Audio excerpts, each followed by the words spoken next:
Muito bem, nós agora estamos falando sobre os fundamentos espirituais e vamos tratar desse assunto para a gente poder, então, a partir daqui, desse trabalho, a gente poder entrar na questão do tabernáculo em si e estudarmos um pouco da cultura judaica a partir do tabernáculo, né?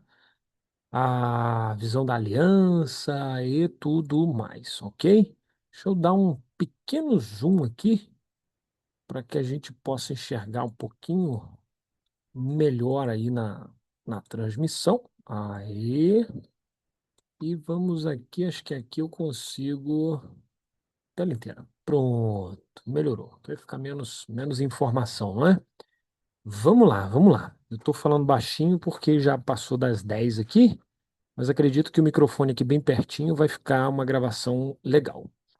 Bom, fundamentos espirituais para a gente poder entender a questão do Mishkan, ok? Aqui. Introdução, tá? Uma visão judaica da presença divina.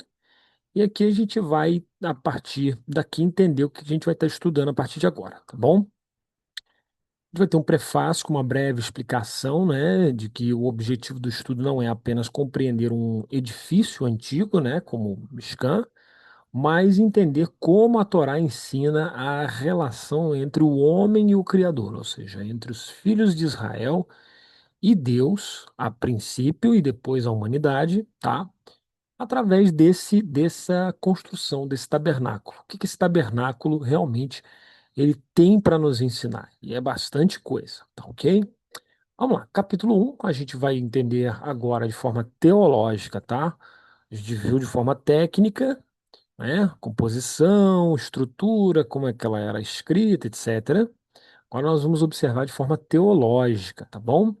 O que é a Torá, tá? Torá como instrução divina, Torá como aliança, Torá como guia de vida prática e espiritual, transmissão contínua da Torá através das gerações e a história do desenvolvimento da Alahá.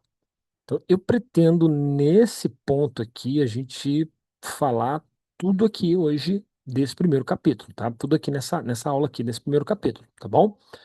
Aí, a partir da próxima aula, a gente falar do capítulo 2 e provavelmente o capítulo 2 e 3 juntos, que são capítulos menores. Mas aqui a gente vai ter um pouco mais de densidade, tá bom? Mas vamos lá. Então, depois do capítulo 2 nós vamos falar um pouquinho da narrativa das parashiot, tá? O que são as parashiot e a sua narrativa, formação do povo, ok? E até as parashiot que falam do Mishkan, tá? E aí a gente para lá. Bom, criação do homem, propósito espiritual, os patriarcas, a formação da aliança, o êxodo e o nascimento da nação, e a revelação no Sinai com uma conclusão aqui nesse capítulo, que é necessário, Mishkan nasce depois da revelação. Capítulo 3 a gente vai entender um pouquinho o conceito de Kedushá. É um conceito que a gente vai ver na apostila também de Mishkan, tá bom? E aí lá a gente vai ter uma cadeia de ensino um pouco mais densa, né, sobre isso, tá? Então, o conceito judaico de santidade, o que que é santidade no conceito judaico? Santidade como separação para um propósito divino, graus de santidade, né? A santidade não é um negócio assim, não é um liga-desliga, né? A santidade é uma convivência, ela tem graus, né? Tempo santo, pessoas santas e lugares santos. A gente vai entender que existe o tempo santo, né? Eu posso citar aqui, por exemplo, Shabat. Shabat é o tempo santíssimo, né? Pessoas santas e lugares santos, ok? Depois do capítulo 4 a gente vai falar um pouquinho sobre Avodá, que é o serviço divino, significado de servir a Hashem, o serviço no coração, nas nações, na comunidade. A Avodá no deserto, né, depois do templo. Capítulo 5 nós vamos falar um pouquinho sobre o Corban. O que que é o Corban, né? A aproximação e transformação, diferenciação entre Corban de Karov, sacrifício, e Karov, querubim, né? Tem o Karov, sacrifício, o Karov e querubim. São duas coisas completamente diferentes, mas que têm a mesma fonética na sua raiz. A raiz de sacrifício, Corban, é Karov, e a raiz, ele creve, né? E a raiz de queruv, né? Queruvim, também é Karov, né? Então, mas um é com Kaf e o outro é com Kof. E aí tem uma diferenciação. O significado da palavra Corban, processo espiritual da aproximação e o ensinamento talmúdico sobre o estudar os Korbanot, tá bom? Os sacrifícios. No capítulo 6, a Shekhinah, a presença divina entre o povo, onde diz, né, Shochante Betorotam, né, e habitarei no meio deles, né? O Mishkan como expressão visível da presença divina, o Mishkan como modelo espiritual do homem.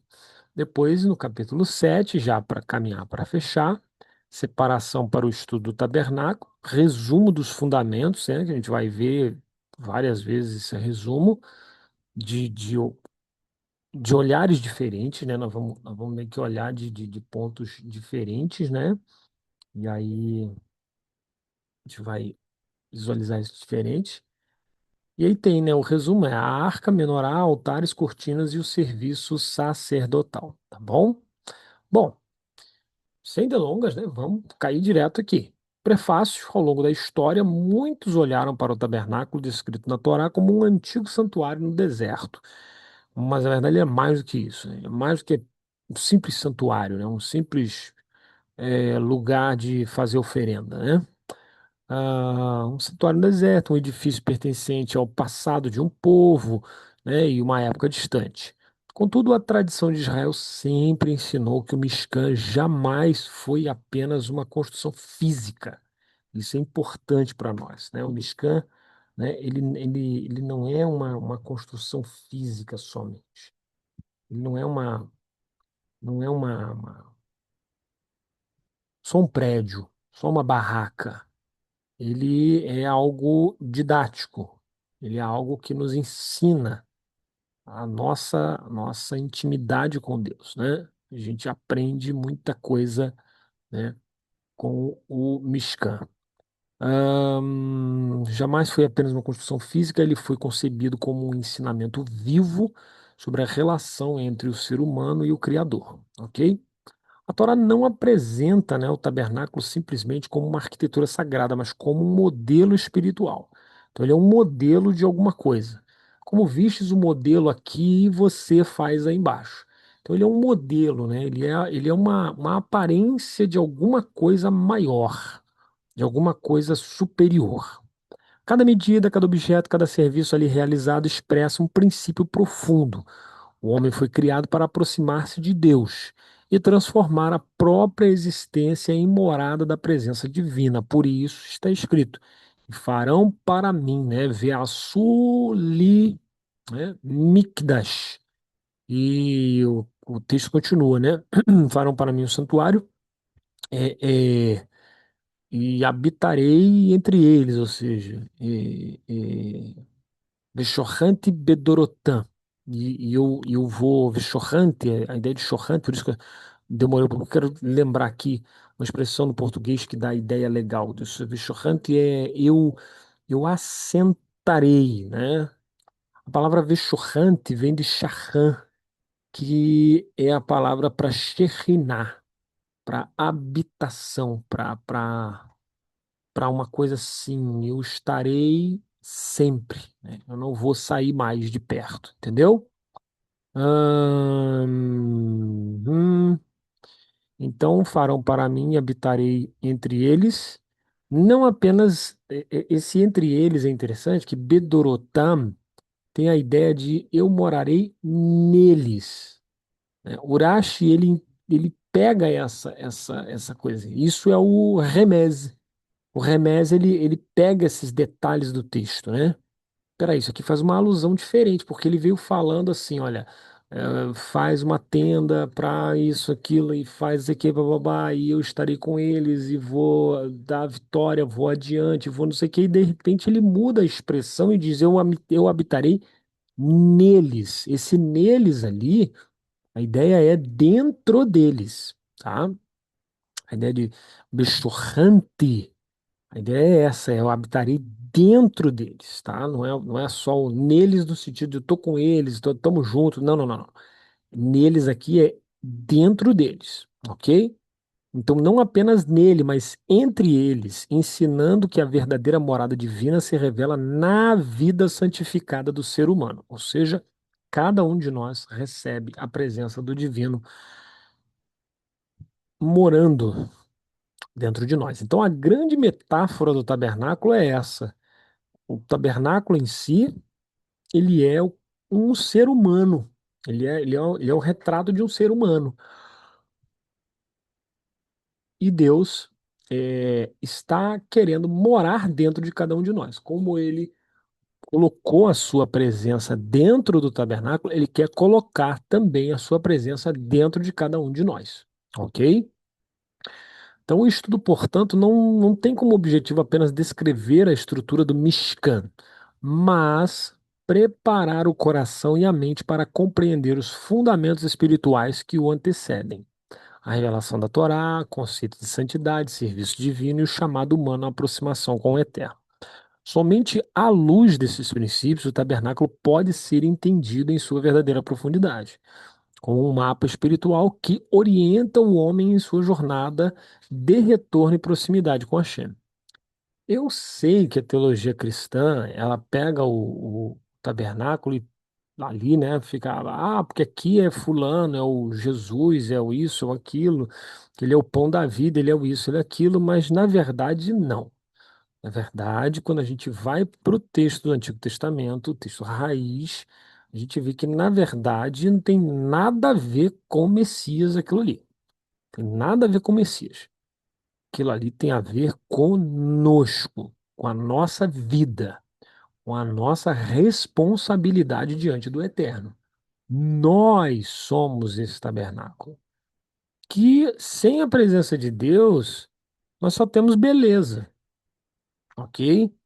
Que tipo de beleza? Intelecto, riqueza, ouro, prata, etc. Mas sem a presença de Deus, nós só temos isso. E o que é mais tocante e funcional e que realmente faz sentido para que o tabernáculo seja o que ele é a presença de Deus. Então, a cultura judaica, não só a cultura judaica, quando a gente fala cultura judaica, a gente parece que está tirando o judeu da Bíblia, né? É uma cultura que não tem nada a ver com a Bíblia. Não. Vamos colocar os pingos nos is aqui, né? A palavra do Eterno, né?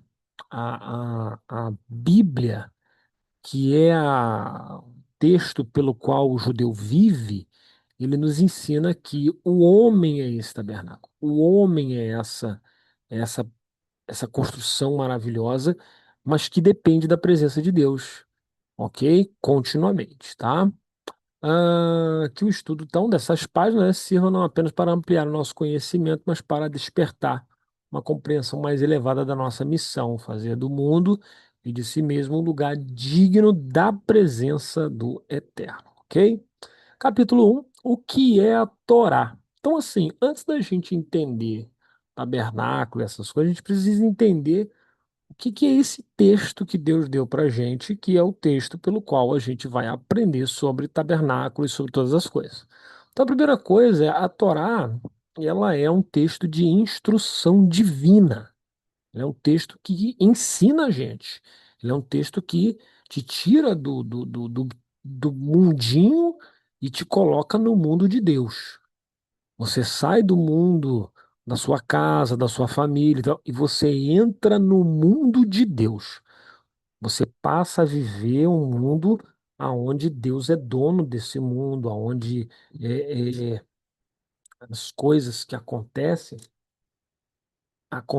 porque Deus determina, Deus está organizando, Deus está vendo todas as coisas, né? Vou pegar aqui, você está. Ah, não, tá certinho. Então, assim, já não é mais um mundo onde eu caio de bicicleta. É um mundo onde, por que que eu caí de bicicleta? O que que Deus queria quando eu caí de bicicleta? É um mundo onde você não bebe mais água, mas é um mundo onde você começa a olhar para Deus e dizer, Senhor, obrigado porque o Senhor me deu água.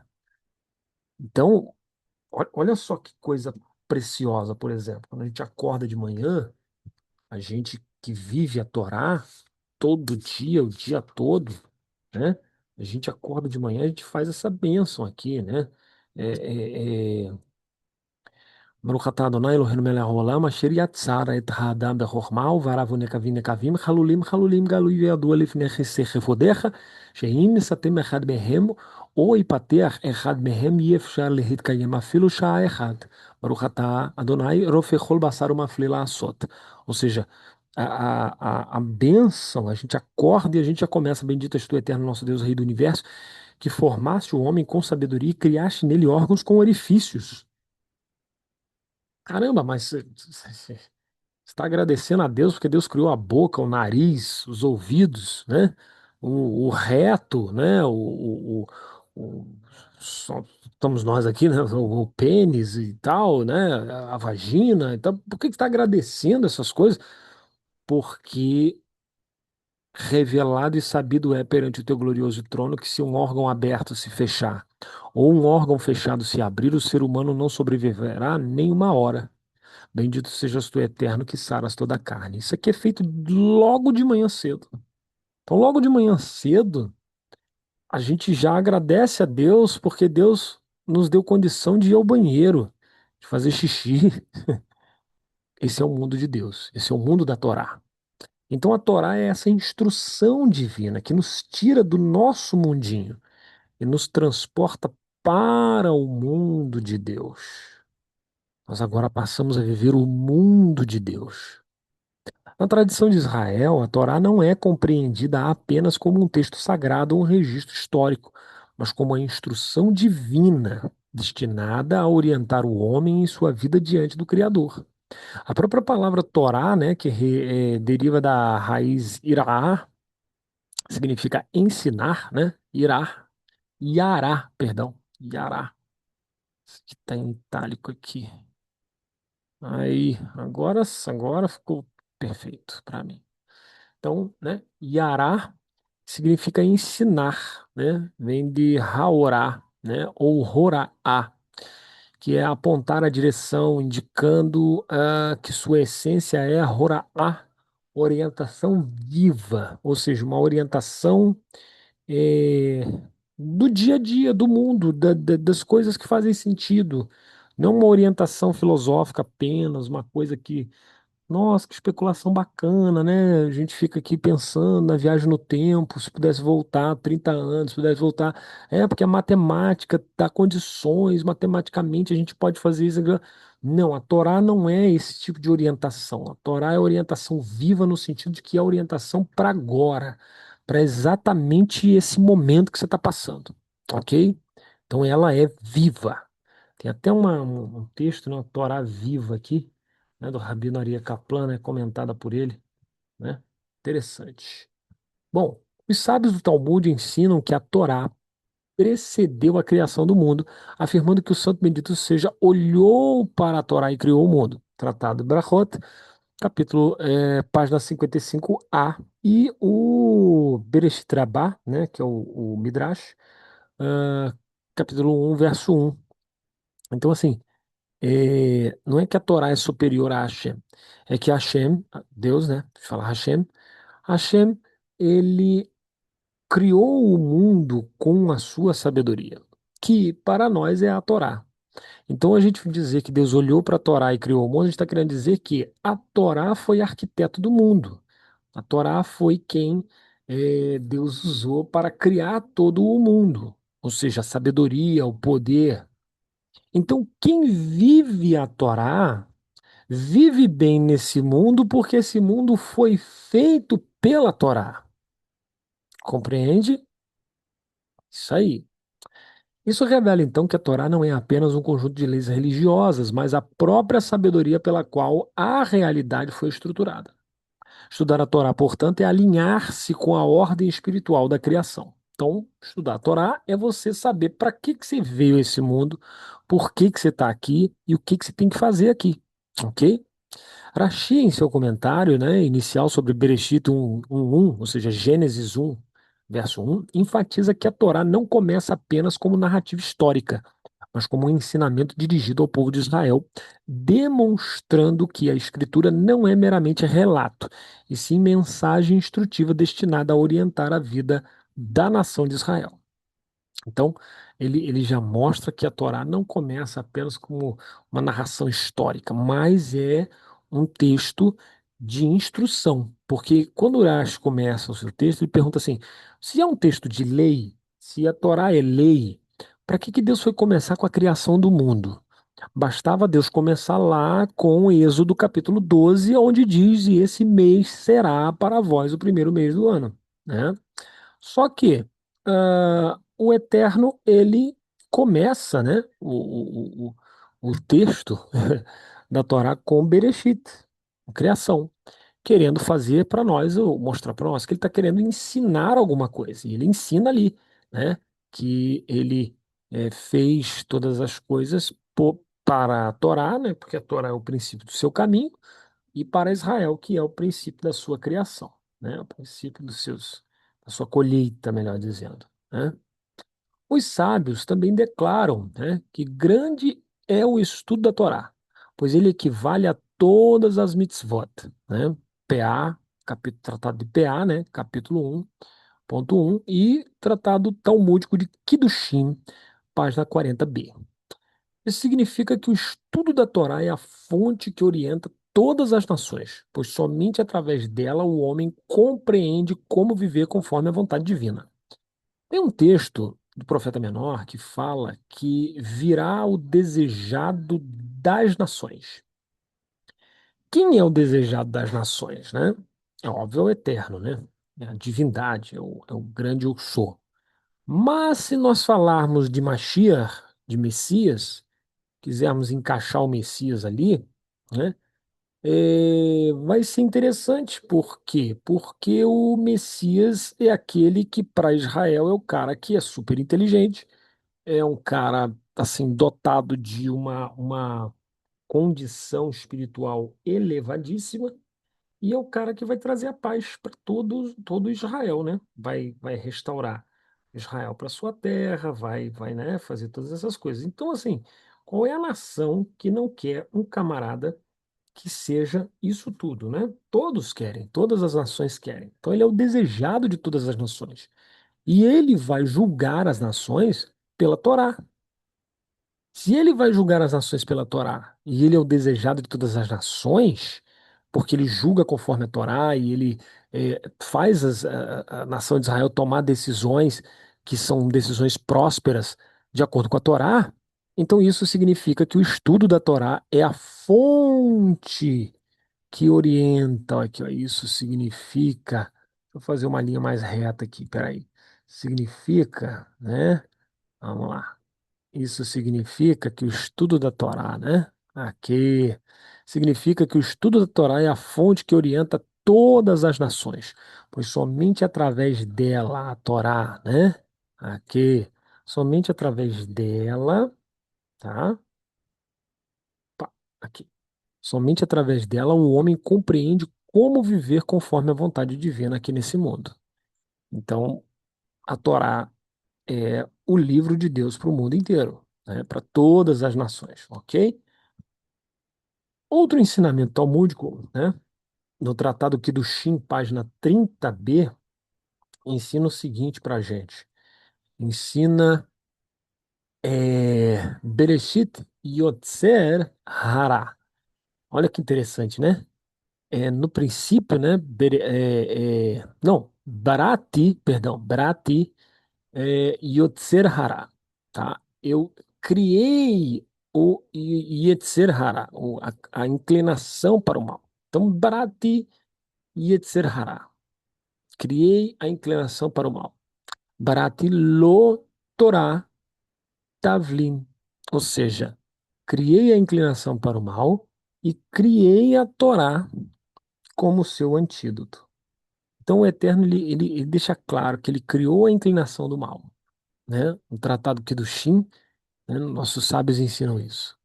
Criei a inclinação para o mal, mas criei a Torá como antídoto. Então, a Torá é um antídoto para tudo aquilo que é a inclinação para o mal que está em nós.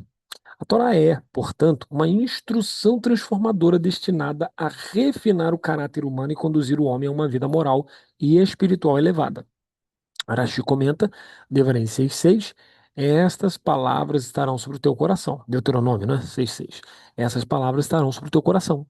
E explica que a Torá, Pentateuco, deve ser constantemente renovada aos olhos da pessoa como algo novo a cada dia, indicando que a instrução divina não pertence apenas ao passado, mas deve orientar continuamente a consciência e as decisões do indivíduo.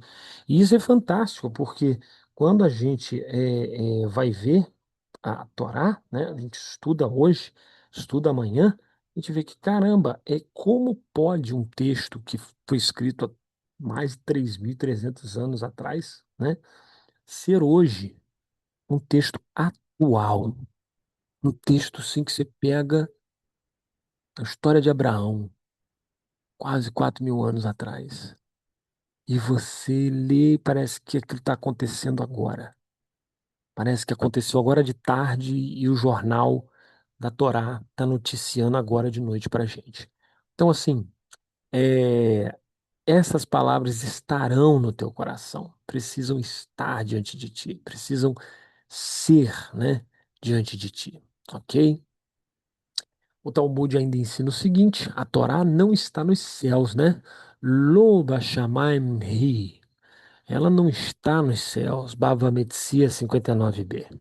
Inclusive, o Tania, né, é um livro que eu gosto muito, que é um livro de filosofia racídica, e é, assim, um livro fenomenal, né?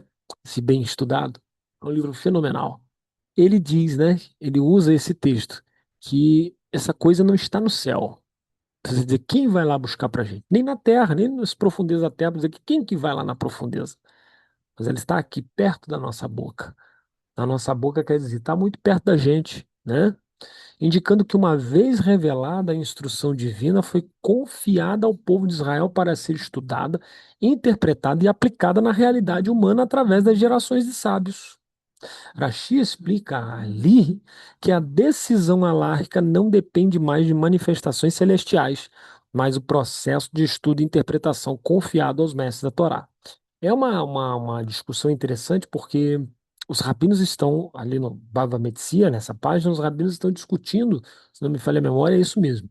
Eles estão discutindo e um rabino levanta e diz assim: não, olha, se a lei, ou seja, se a razão e se a interpretação correta está comigo, né, vai acontecer X coisa. Aí eu tenho essa história aqui, ó. Quer ver? Peraí. Opa, desculpa, esbarrou aí, fez uma.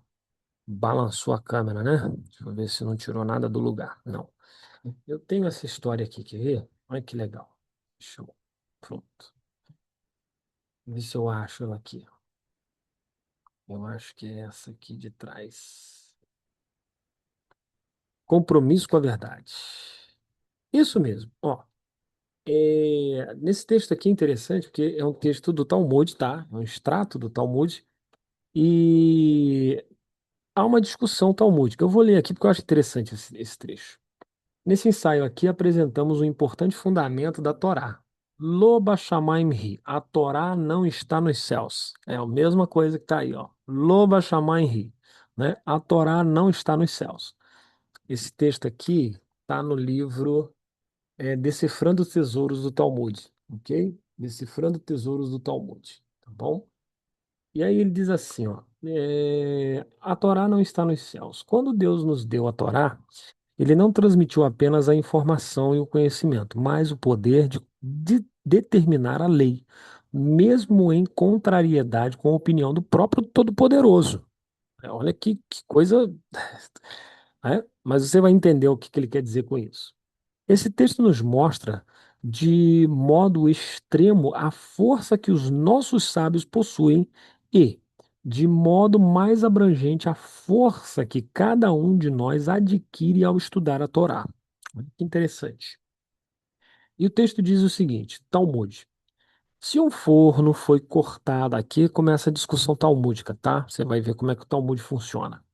Se um forno foi cortado em partes, forno de pedra, aqueles fornos de barro, né? De tipo churrasqueira, né? Aquelas coisas assim, entendeu? Então é esse forno aí que ele está querendo dizer, tá bom? Se um forno a lenha, né? Se um forno foi cortado em partes e montado por meio da colocação de cimento à base de areia entre uma parte e outra, Rabi Eliezer diz o seguinte: Rabi Eliezer purifica. Ele diz: não, tá safo, pode usar, não tem problema algum. Já os sábios impurificam. Os sábios dizem: não, não pode ser usado esse forno, porque cimento e areia e tal, e eles vão ter um motivo deles para impurificar. Não cabe aqui a discussão. Estudaram os sábios. Naquele dia, Rabi Eliezer argumentou com todos os argumentos do mundo, mas ainda assim não aceitaram a sua opinião. Ou seja, Rabi Eliezer trouxe todo, e Rabi Eliezer é um gigante de Torá. No Talmud, ele é praticamente todo mundo concorda com ele, ok? Mas nesse dia aqui, ninguém concordou com ele. Falou, não, não, não, não, não e não. E todos impurificaram o forno, né? Disseram, não, esse forno não pode ser usado, tá? E ele lhes disse: se a lei, ou seja, se a razão, se a interpretação correta estiver de acordo com a minha opinião, que esta árvore de alfarrobas prove, ou seja, que haja um sinal nessa árvore de alfarroba. Então a árvore de alfarroba se deslocou do seu lugar 100 cúbitos, ou seja, 50 metros. Então a árvore saiu andando 50 metros. Foi andando. Aí alguns dizem que foram até 400 cúbitos, né? 200 metros. Eles, porém, disseram: não se pode dizer ou trazer evidências a partir de árvore de alfarroba. Então, assim, pô, você falou que é assim a lei e tal, mas não se prova nada com árvore de alfarroba. Não se prova. Então ele voltou a lhes dizer: se a lei for de acordo com a minha opinião, que esse córrego de água prove. Então as águas do córrego começaram a correr na direção contrária. Estava descendo, começou a subir, né? Eles disseram a ele: não se pode trazer evidências a partir de córregos de água. Ele voltou a lhes dizer: se a lei for de acordo com a minha opinião, que as paredes da casa de estudo provem. Então as paredes da casa de estudo começaram a se inclinar para cair. Rabi Yehoshua verificou ah, contra elas e disse a elas, Rabi Yehoshua, se os sábios debatem temas da lei judaica entre eles, qual a pertinência de vocês nesse assunto? Ou seja, se os sábios discutem leis entre eles, o que as paredes têm a ver com isso, né? E as paredes não caíram por causa da honra de Rabi Yehoshua. E não voltaram a ficar, porém, elas eretas, por causa da honra de Rabi Eliezer. E até hoje elas ainda estão inclinadas. E voltou a lhes dizer: se a lei for de acordo com a minha opinião, que os céus provem. Então surgiu uma voz celestial e disse: como vocês ousam argumentar contra Rabi Eliezer, pois a lei é de acordo com ele em todos os lugares, sempre. Então Rabi Yehoshua ficou de pé e disse: ela, a Torá, não está nos céus. Muito bom, né? Ela não está nos céus. O Talmud abre um parêntese, né? E o que significa ela não está nos céus? Disse Rabi Irmiá, pois a Torá já foi dada sobre o Monte Sinai. Agora o Talmud retorna às palavras de Rabi Yehoshua e diz: não andamos ouvindo vozes celestiais, pois tu já escreveste na Torá no Monte Sinai. Inclina-te para seguir a maioria. Olha que interessante. Então, assim, a Torá não está nos céus, né? Então, essa é a história. mostra a instrução divina foi confiada ao povo de Israel para ser estudada, interpretada e aplicada na realidade humana através das gerações de sábios, né?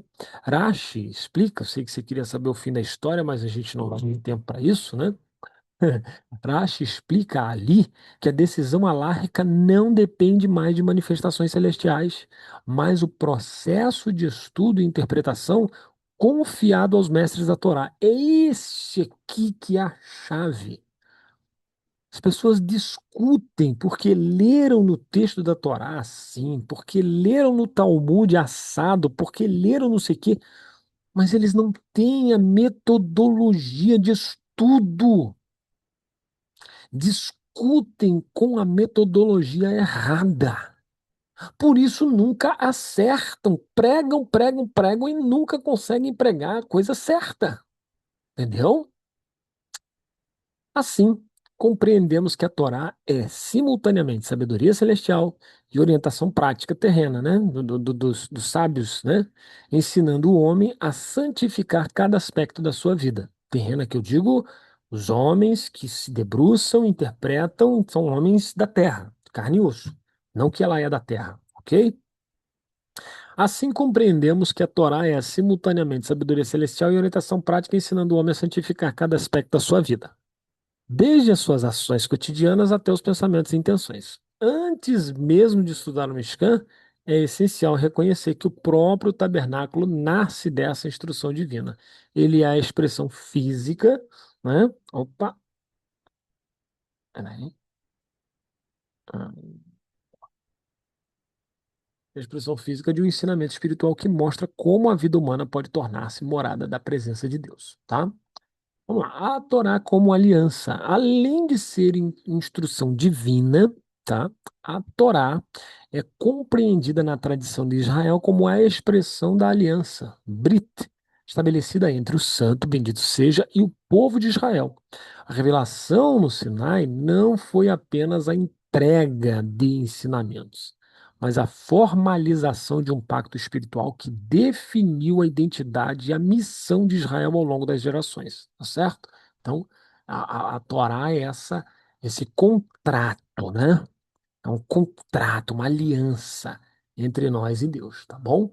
O Talmud descreve a singularidade desse momento ao afirmar que o Santo Bendito seja estabeleceu uma aliança eterna com Israel através da Torá, como está implícito, né, no ensinamento de Israel, né, no ensinamento de que Israel, perdão, tá?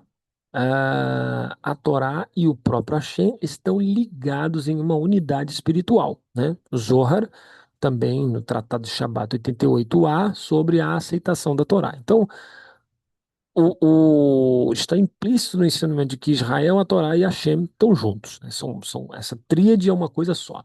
A Torá, portanto, não é apenas sabedoria revelada, mas o vínculo vivo que conecta o povo ao Criador.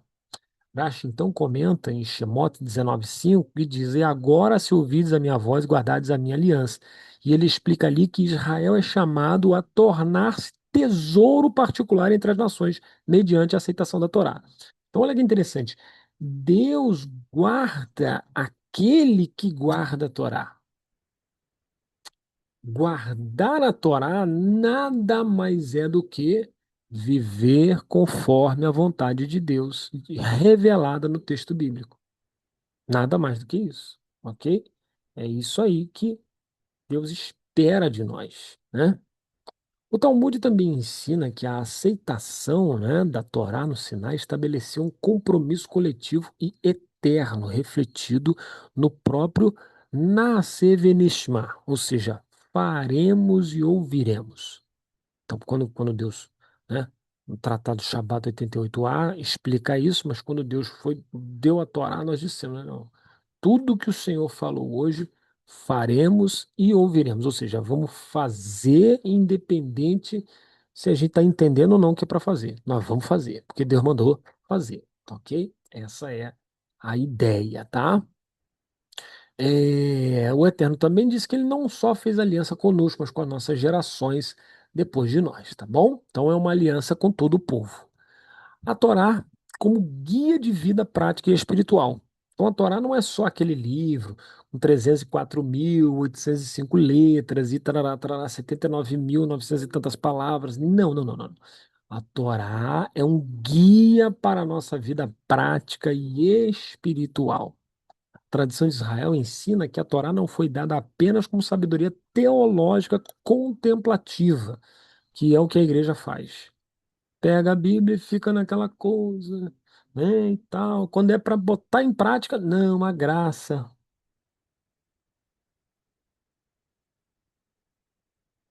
A graça, a graça, a graça e deixa todo mundo sem responsabilidade alguma, vivendo uma verdadeira desgraça, né? E não é isso, não é isso, né? O Eterno, ele nos chamou à responsabilidade, né? Disse, olha, vocês têm responsabilidade do que vocês vão fazer aí. Tudo que vocês fizerem é responsabilidade de vocês, né? E essa é a graça da Torá, né? A Torá nos coloca com responsabilidades e nós passamos a viver de acordo com essa máxima. Olho por olho, dente por dente. A responsabilidade é nossa, né? Uma vida pela vida. Então, o que que eu faço? Eu passo a viver de acordo com o guia completo para a vida prática e espiritual do ser humano. Porque se eu entro nesse guia, eu não tenho como errar. Assim vê o judeu a Torá. Então, se ele vai comprar, se ele vai vender, se ele vai emprestar, se ele vai. O que ele for fazer, ele faz de acordo com a Torá. Ok? O Talmud declara, né? Ele declara que grande, né? Gadol Talmud Shmavia, né? Grande é o estudo, pois ele conduz à ação, né? Lidei Maase. Então, ele conduz à ação. Que do Shin 40b. Esse princípio estabelece que o verdadeiro estudo da Torá não permanece no campo teórico, ele deve moldar o comportamento humano, influenciando decisões morais, relações sociais, vida familiar, comércio e todas as atividades do cotidiano. Então, tudo, tudo, tudo, tudo. Já comentamos isso, né? Urashi comenta Deuteronômio 5:1 dizendo, né, sobre aprendei-vos e guardai-vos para cumpri-los, né? Explica que o estudo tem como finalidade o cumprimento, indicando que o conhecimento da Torá é inseparável da sua aplicação prática. Viver a Torá, viver a Bíblia é muito mais importante do que só entender a Bíblia. Claro que para você viver você tem que entender, mas tem gente que só entende, não consegue viver. E o Eterno não quer isso. O Eterno quer que a gente entenda e viva. Os sábios também ensinaram o seguinte, ó. Darhi Na'am Uchal, cadê? Netivoti Shalom. Seus caminhos são caminhos de doçura e todas as suas verdades são paz. Netivoti, né? Shalom. Então, todas as suas verdades são paz. Mishlei 3:17, citado em Gitin 59b. Isso revela que a Torá orienta a vida não apenas por meio de leis, mas também através de valores éticos, ok? Então,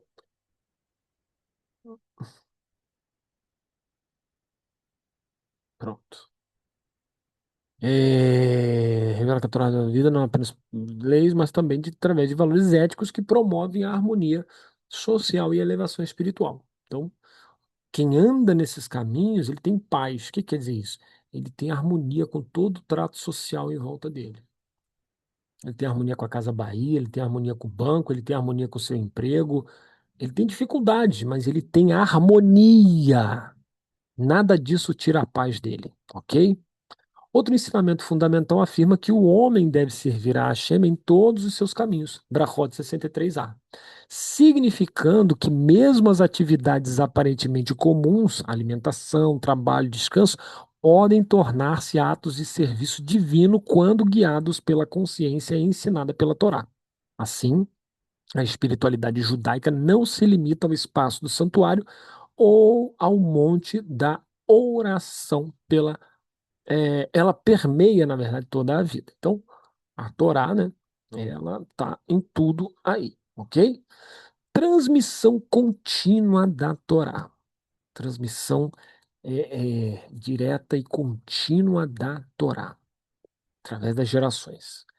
A Torá, na visão rabínica, não é somente um texto recebido no passado, mas uma massorá, uma transmissão contínua e fiel de mestre a discípulo de geração em geração.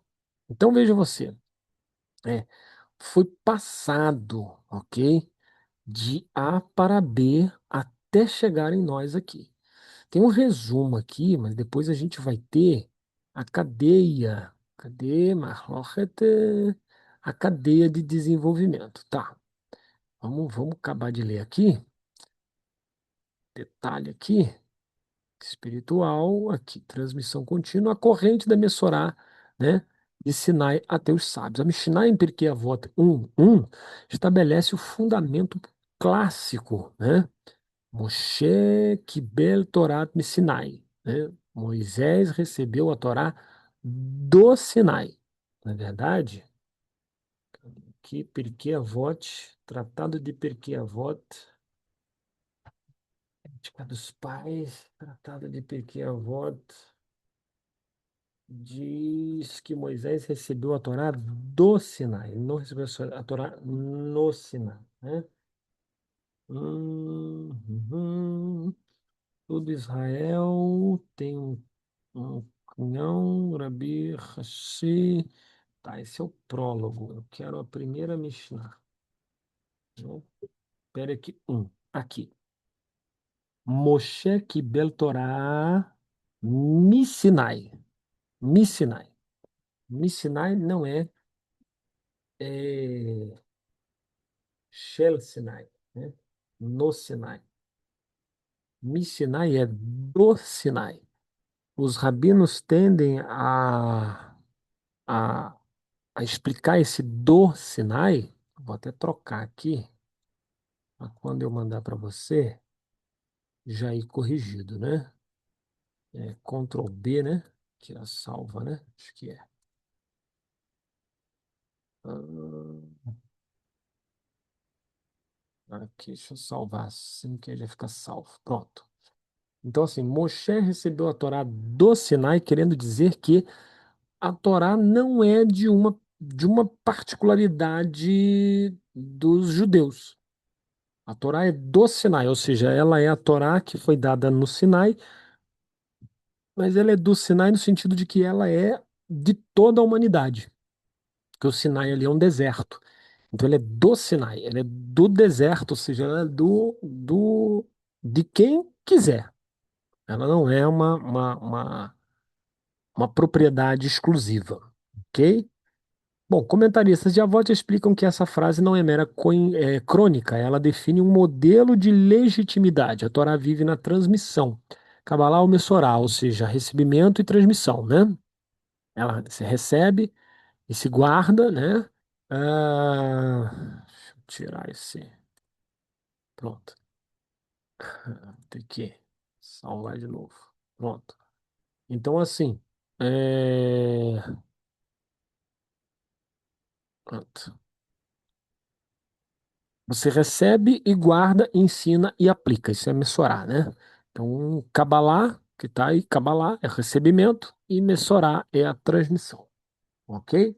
Por isso, a Voto usa a palavra kibel, recebeu, e não inventou. Não é uma coisa que Moisés inventou, que Moisés criou.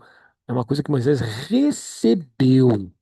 A autoridade é de recepção e não de autoria humana. Torá escrita e oral, né? São duas Torot, na verdade. A gente já mais ou menos mexeu com isso aí.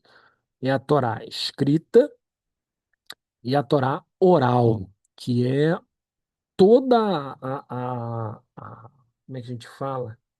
Toda a interpretação correta da Torá escrita. Isso foi dado por Deus a Moisés no Monte Sinai, que hoje nós chamamos de Torá oral. O Talmud pressupõe constantemente que, junto da Torá escrita, foi entregue uma Torá Shebe'al Pé, que é a Torá oral.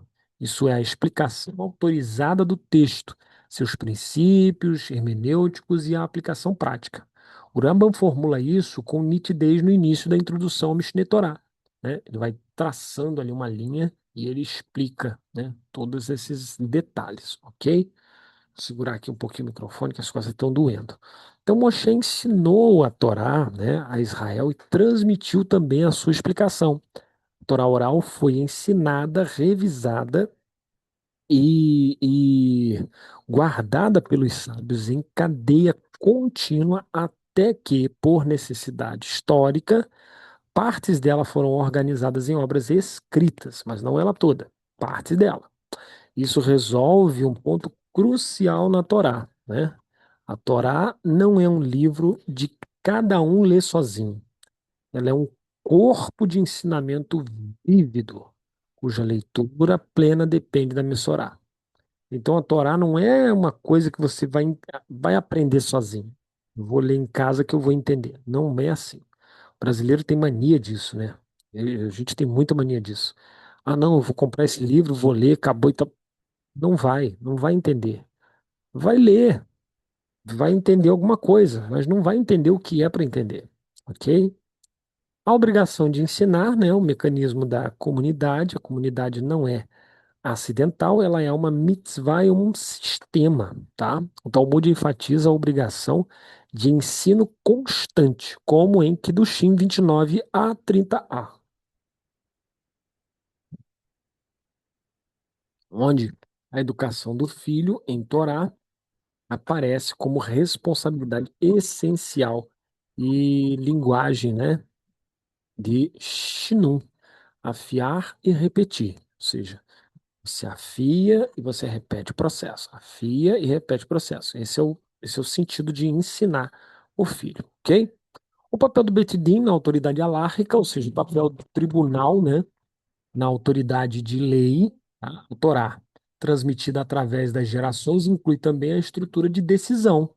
Então, quando a gente for ler tal, o Mishkan, né, o tabernáculo, essas coisas, a gente vai entender que as interpretações que nós vamos aprender foram determinadas por um tribunal também. A base, o Pshat, foi determinado por um tribunal. Então, dois pilares talmúdicos sustentam isso tudo aqui, tá? Loba Shammai, a Torá não está nos céus, e Acharei Rabaim Lehatot, seguir a maioria. Você deve seguir a maioria, ok? Então, seguir a maioria, né, derivado de Shemot 23:2, central na discussão talmúdica e na Halahá. Ou seja, não se toma decisões sozinho.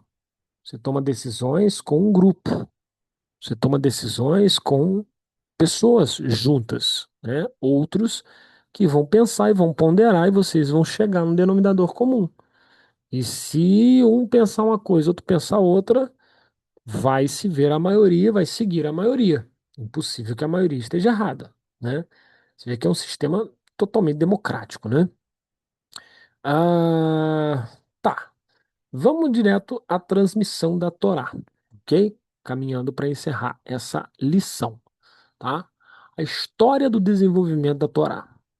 E a gente vai ver aqui e vai citar alguns rabinos e depois a gente vai mandar um pouquinho da história deles, tá bom? O Moshe Rabbeinu, Moisés, nosso mestre, recebeu do Monte Sinai, né, ou no Monte Sinai, a lei divina, explicada em seus mínimos detalhes, como está escrito: Ve'etna lecha et lochot ha'even ve'hatorah ve'hamitzvah asher katavti, perdão, lehorotam. Dar-te-ei as tábuas de pedra, a Torá, que é, né, ve'hatorah, e ver a mitzvah, né, os mandamentos, tá?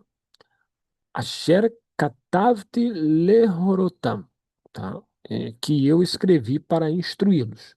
Que eu que escrevi, né? Tá escrito que escrevi lehorotam, para doutriná-los, para dar instrução a vocês. Torá é a lei escrita. Mandamentos aqui refere-se à interpretação. Então Moisés recebeu os dois. Óbvio que Moisés recebeu os dois. Como é que Moisés ia julgar o povo se ele não soubesse, né? como é que se diz? A, a interpretação do texto, né? Então ele recebeu os dois, tá bom? Recebeu de Deus, né? Que nós chamamos de Torá Shbe'al Pé, né? A Torá oral e a Torá Shbe'al Pé, tá? Sim, isso. É assim que é.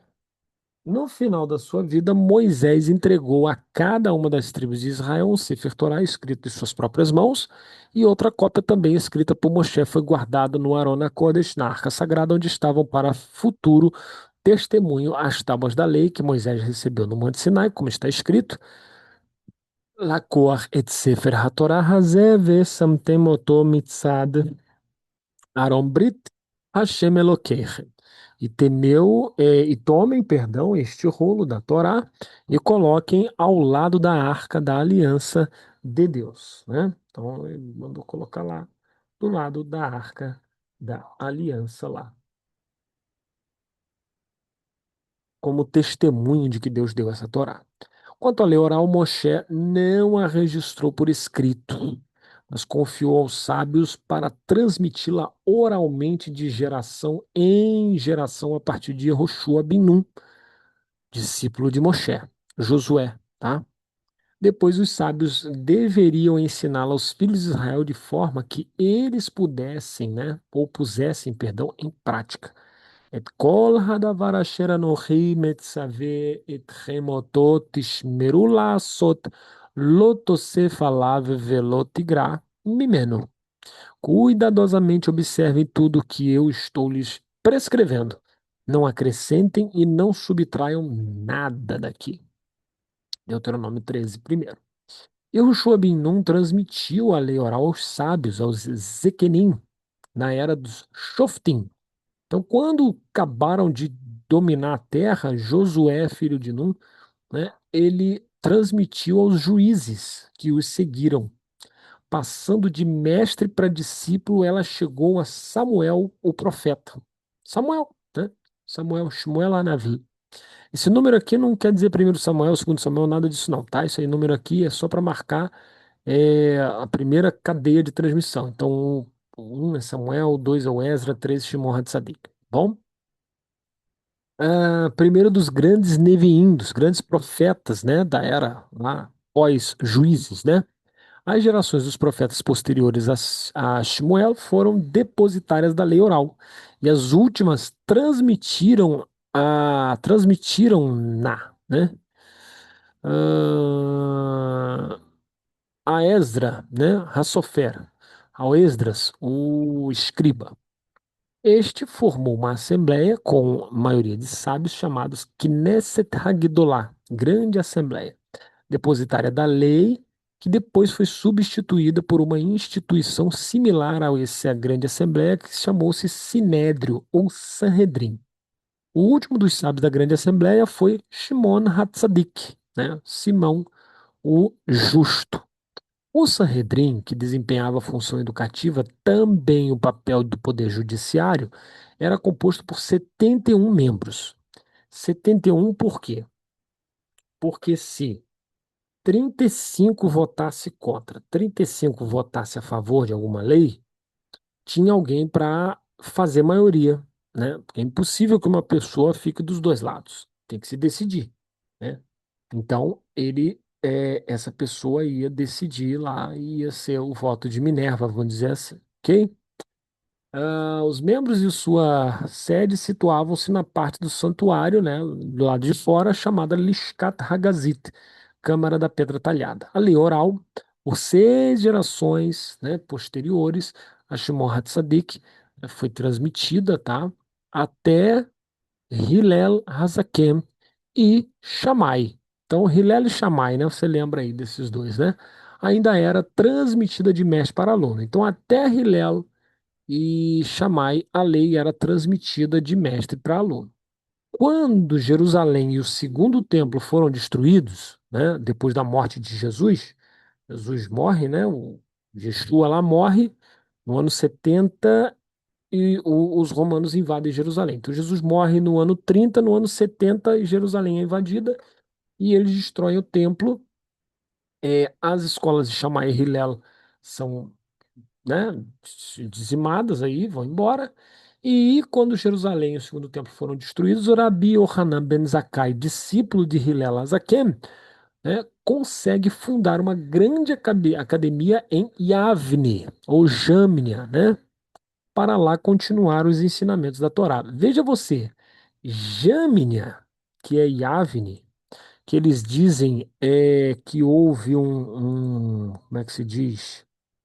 Que foi lá que fizeram a canonização dos livros, tá aqui, ó, num tempo depois da destruição aqui do segundo templo, quando Jerusalém e o segundo templo foram destruídos. Yavne vem depois da destruição do segundo templo. Jesus já tinha morrido, já tinha acontecido diversas coisas, já havia um cânon da Bíblia. Então não tem essa de que, não, porque o cânon bíblico o cânon do Antigo Testamento foi instituído em Yavne, em Jâmnia e tal, no Concílio de Jâmnia. Não existe Concílio de Jâmnia, não existe nada disso, não houve isso. O cânon bíblico do Antigo Testamento já era o cânon bíblico desde Esdras. Esdras e Neemias já tinham um cânon bíblico, ok? Rabi Yehuda Hanassi, né? Ele a, a lei oral, né, foi transmitida oralmente por mais 6 gerações até Rabi Yehuda Hanassi, que era também chamado de Rabbeinu HaKadosh. Os sábios que sucederam a Shimon HaTzadik, tá, até Rabi Yehuda Hanassi são chamados de Tanaim. Desde Moshe Rabbeinu até Rabi Yehuda Hanassi, cada sábio recebia os ensinamentos fielmente de seu predecessor, algo que não poderia ser jamais alvo de controvérsia. Os sábios, por sua vez, tinham a capacidade de extrair novas leis utilizando os Shalosh Ezremidot, que são as 13 regras de interpretação, que a gente encontra aqui. Quando você vai estudar. Ah, peraí. Quando você vai estudar o Talmud, aqui. Iniciação ao Talmud, tá vendo? Então, quando você vai estudar o Talmud, que coisa pra caramba, diga-se de passagem, você se depara com esse trabalhinho aqui, ó. Uhum. 57. Métodos de derivação, que é onde você vai aprender, aqui, ó, métodos de derivação, tá vendo? São 13 métodos de derivação. Ó, Kalba-Homer, Gezran Shavá. O que são esses métodos? São métodos homiléticos. Além do Pardês, são os 13 métodos homiléticos que nós recebemos de Moisés. Moisés passou para Josué, Josué passou para os juízes, os juízes passaram para os profetas passaram para a grande assembleia passou para os rabinos, né, da sua época, do primeiro templo, do segundo templo, perdão, na época do primeiro século.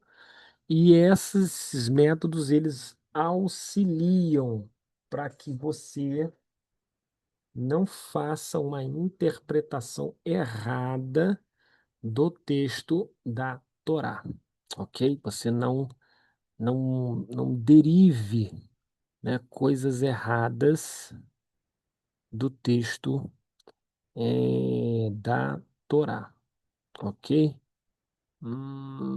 Peraí, dei mole.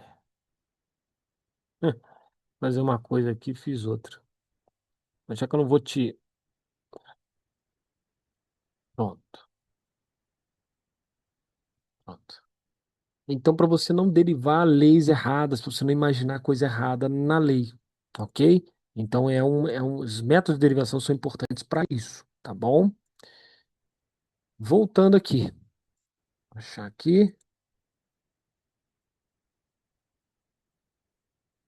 Então, Yehuda Hanassi responsabilizou-se pela inovação mais importante voltada para assegurar a transmissão da lei oral, ou seja, chegou um tempo que não tinha mais como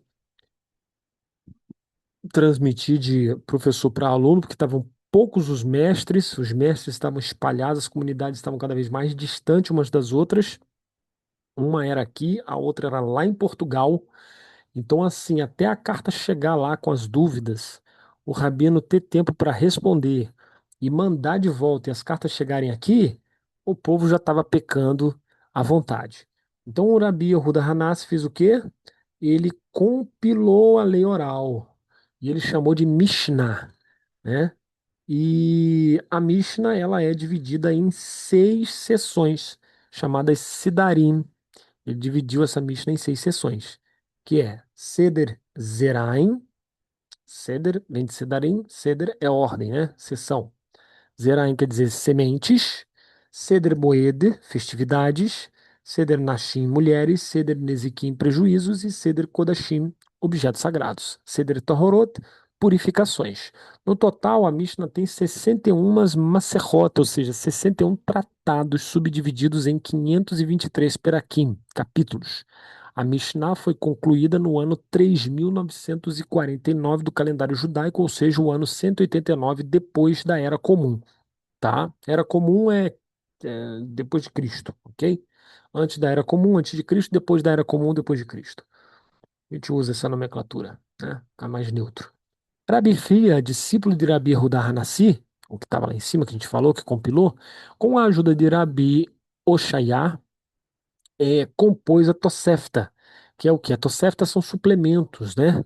De toda a lei que Rabi Yehuda, por ser conciso, não pôde introduzir na Mishnah, assim como as Beraitot, partes externas, né? Resumo de todos os livros escritos depois da Mishnah, com as suas explicações, foi colocado essa Tosefta, que é o adendo, né? Outros Tanaim, que são os primeiros, né, grandes repetidores, né, compuseram midrashim e explicações homiléticas, como comentários, explicações sobre a Torá escrita. Então, os grandes midrashim são Sifrá, coletânea de comentários sobre as leis do livro de Vaikra, e o Sifri, coletânea de midrashim sobre o livro de Shemot. A Mishnah acompanhada de suas obras adicionais, constitui a síntese da lei oral. Durante o período dos Tanaim, a população de Eretz Israel foi duramente perseguida pelos invasores e grande parte foi obrigada a emigrar para a Babilônia. Então o povo foi espalhado. E aí os sábios, né, começaram a explicar a Mishnah. E esses sábios, né, que começaram a explicar a Mishnah foram chamados de Amoraim, os pregadores, né? Amoraim, pregadores, tá certo?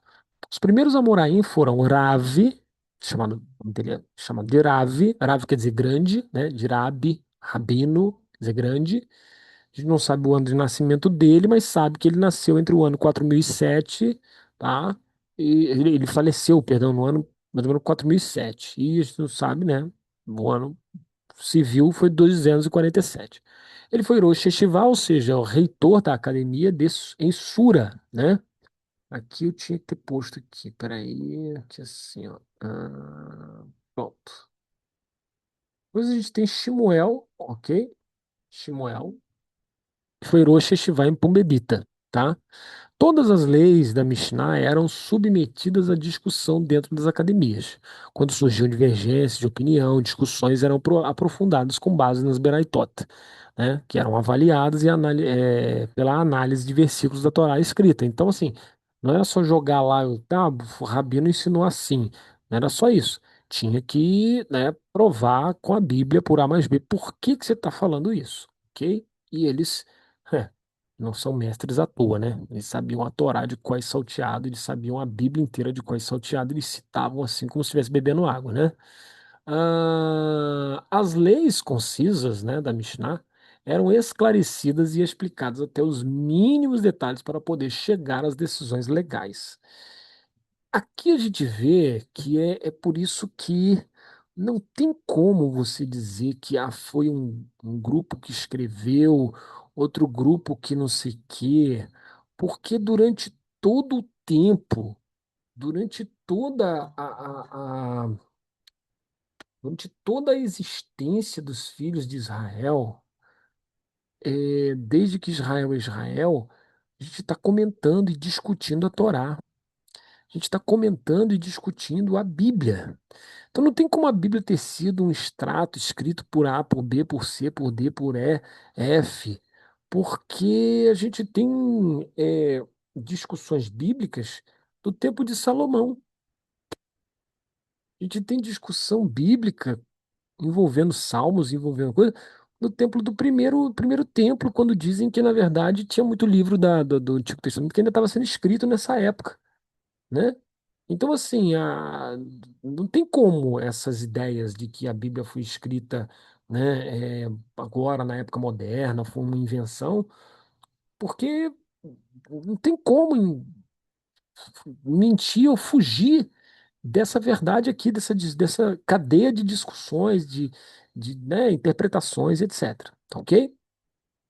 Paralelamente à Mishnah, também era explicado nas academias de Eretz Israel, naquela região, o mais eminente dos Amoraim era Rabi Yohanan, para transmitir às gerações posteriores todos os detalhes daquelas discussões produtivas, os sábios Ravina e Rav Ashi, da Academia de Sura, 6 gerações depois de Rav, empreenderam com a cooperação de outros Amoraim a monumental tarefa de redigir tudo o que havia sido interpretado sobre a Mishnah. Essa obra que foi escrita, né, agora a gente já tinha Mishnah, agora eles vão escrever tudo, todos os comentários que foram feitos à Mishnah. Essa obra é chamada de Guemará, e a Guemará foi concluída cerca de 300 anos após a redação da Mishnah. Em Eretz Israel, a Guemará foi chamada, né, foi escrita sobre a égide de Rabi Yohanan, sendo finalizada 150 anos depois da redação da Mishnah. As leis da Mishnah, junto com os comentários da Guemará, são chamados de Talmud. O Talmud escrito na Babilônia é chamado Talmud Bavli, enquanto que o redigido em Israel é chamado Talmud Yerushalmi, tá? Mais importante é o Talmud Bavli, por ter sido concluído depois, então ele teve tempo de é, é, discutir também as leis do Talmud Yerushalmi. Então ele é mais importante nesse sentido. Não que ele é melhor, né? Mas ele é mais completo, tá? O conteúdo da Guemará pode ser resumido em 4 pontos, que é a explicação da Mishnah, tá? Tratamento das controvérsias e análise dos diferentes pontos de vista que trazem o esclarecimento do argumento em discussão, decisão ou alahá, que é a conclusão a que se chega, né? E as leis introduzidas em cada geração dos profetas ou dos sábios a fim de colocar barreiras, cercas em torno das leis da Torá. Por exemplo, guardar o Shabat não pode acender fogo, então não cozinha no Shabat, né? Ah, mas meu fogão é elétrico, não sei o que, não cozinha, para não ter perigo de esquecer, o fogo não está pegando aqui, esquecer, vai lá e acende fogo, tá bom? E leis morais e comportamentos exemplares e pensamentos judaicos. Então, a lei ficou, né? Teve essas 4 nuances aí, né? O mais importante é o Talmud Bavli, então, o conteúdo da Guemará pode ser resumido nesses 4 pontos aí que a gente viu, ok? Uma vez concluído o Talmud, todo Israel se vincula ao que este prescreve. Não se pode mais acrescentar nem retirar nada. A partir daí, a tarefa dos sábios foi somente fornecer explicações e esclarecimentos às leis estabelecidas nele. Tá bom? Eu vou parar aqui. A gente vai ficar mais de uma hora aqui, então eu vou parar por aqui. E a gente continua na próxima aula a partir daqui, casos e divergências, para a gente entender melhor como é que foi feito toda essa transmissão da Torá. Está quase acabando, e a gente já parte para estudar o tabernáculo em si, tá bom? Daqui a pouco eu estou mandando não só a aula, mas também o material para você. Shalom. Deus abençoe.